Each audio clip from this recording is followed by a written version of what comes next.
અંકલેશ્વર નગરપાલિકા દ્વારા રખડતા ઢોર સામે લાલાંક 18 પશુઓને પકડી ઢોર ડબ્બામાં પૂર્યા, પશુ માલિકોને કાયદેસર કાર્યવાહીની ચીમકી। અંકલેશ્વર શહેરમાં રખડતા ઢોરની સમસ્યાએ માજા મૂકી છે, જેના કારણે વાહન ચાલકો અને રાહદારીઓ માટે જોખમ ઊભું થયું છે।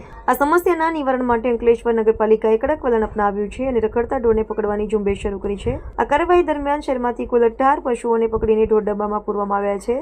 લાંબા સમયથી અંકલેશ્વરમાં રખડતા ઢોરો ટ્રાફિક જામ અને અકસ્માતોનું મુખ્ય કારણ બની રહ્યા હતા। આથી નગરપાલિકોની સલામતીને ધ્યાનમાં રાખીને નગરપાલિકાએ આ ડ્રાઈવ શરૂ કરી। બપોર બાદ શરૂ થયેલી આ ઝુંબેશમાં નગરપાલિકાની ટીમે શહેરના વિવિધ વિસ્તારોમાંથી પશુઓને પકડ્યા। આ પકડાયેલા પશુઓમાં 5 ભેંસ, 3 નાના પાડા પાડી, 3 ગાય અને 5 વાછડા વાછડીનો સમાવેશ થાય છે। આ તમામ પશુઓને મોદીનગર પાસે આવેલા નગરપાલિકાના ઢોર ડબ્બામાં રાખવામાં આવ્યા છે। આ સમગ્ર કામગીરી ચીફ ઓફિસર કેશવલાલ કોદડિયાના માર્ગદર્શન હેઠળ અને સેનેટરી ઇન્સ્પેક્ટર રઘુવીરસિંહ મેડાની સીધી હાજરીમાં પાર પાડવામાં આવી હતી। આ ઉપરાંત સંસ્કાર એજ્યુકેશનની ટીમના સભ્યોએ પણ આ કામગીરીમાં સક્રિય સહયોગ આપ્યો, જેનાથી ઢોર પકડવાની પ્રક્રિયા વધુ સરળ બની। નગરપાલિકાએ આ કામગીરી દ્વારા પશુપાલકોને સ્પષ્ટ સંદેશ આપ્યો છે કે જાહેર રસ્તા ઉપર પશુઓને રખડતા છોડવાથી થતી મુશ્કેલીઓ અને જોખમને ધ્યાનમાં રાખીને નગરપાલિકાએ તાકીદ કરી છે કે ભવિષ્યમાં જો કોઈ પશુ માલિક આ નિયમનો ભંગ કરશે તો તેની સામે કાયદાની કાર્યવાહી કરવામાં આવશે। દંડ અને અન્ય પગલાંની પણ શક્યતા છે। નગરપાલિકાની આ પહેલથી શહેરીજનોએ રાહતનો શ્વાસ લીધો છે।